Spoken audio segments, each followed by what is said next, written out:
கோடு வாயை விட்டு வசமாக சிக்கிய ஸ்டாலின். தமிழ்நாடு அணியா இத்தாலி அணியா? பொலந்து கட்டிய வானதி சீனிவாசன். தமிழக அரசியலில் தற்போதைய தேர்தல் களம் சூடுபிடித்திருக்கும் நிலையில் திமுக அரசு கடந்த 5 ஆண்டுகளில் செய்த சாதனைகளை சொல்லி வாக்கு கேட்க துணிவில்லாமல் மக்களை திசை திருப்பும் பிரிவினைவாத அரசியலை முன்னெடுத்து வருவதாக பாஜக எம்எல்ஏ வானதி சீனிவாசன் கடுமையாக சாடியிருக்கிறார்.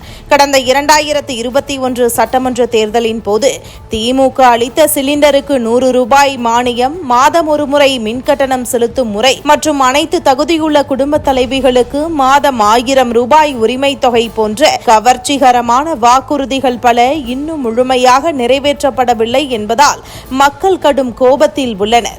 இந்த அதிருப்தியை மறைக்கவே முதல்வர் மு.க. ஸ்டாலின் இந்த தேர்தலை டெல்லி அணிக்கும் தமிழ்நாடு அணிக்கும் இடையிலான போட்டியாக சித்தரித்து வருகிறார். அதிமுக கூட்டணியில் தேசிய கட்சியான பாஜக இருப்பதால் அதனை டெல்லி அணி என்று முத்திரை குத்தி மொழி மற்றும் பிராந்திய உணர்வுகளை தூண்டிவிட்டு அரசியல் ஆதாயம் தேட திமுக முயல்கிறது.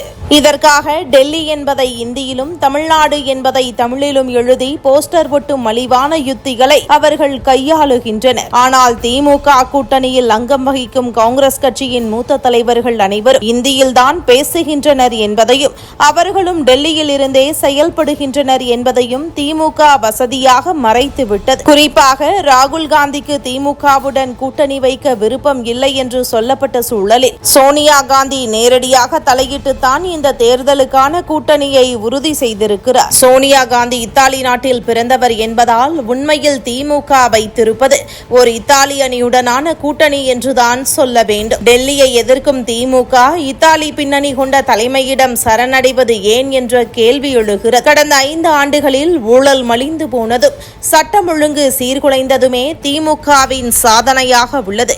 இதனால் தோல்வி உறுதி என்பதை உணர்ந்தே ஸ்டாலின் மக்களை பிளவுபடுத்தும் அரசியலை செய்கிறார். ஆனால் தமிழ்நாட்டு மக்கள் எப்போதும் தேசியத்தின் பக்கமே உறுதியாக நிற்பார்கள். ஊழல் மற்றும் குடும்ப ஆட்சிக்கு முற்றுப்புள்ளி வைக்கும் வகையில் வருகிற ஏப்ரல் 23ஆம் தேதி மக்கள் தகுந்த தீர்ப்பை வழங்கி திமுக அணியை தோற்கடிப்பார்கள் என்று வானதி சீனிவாசன் மிக தெளிவாக குறிப்பிட்டிருக்கிறார். மக்கள் நலனை புறக்கணித்துவிட்டு வெறும் மொழி அரசியலையும் போலி பிராந்திய பாசத்தையும் காட்டும் திமுகவுக்கு இந்த தேர்தல் ஒரு பாடமாக அமையும் என்பது உறுதி.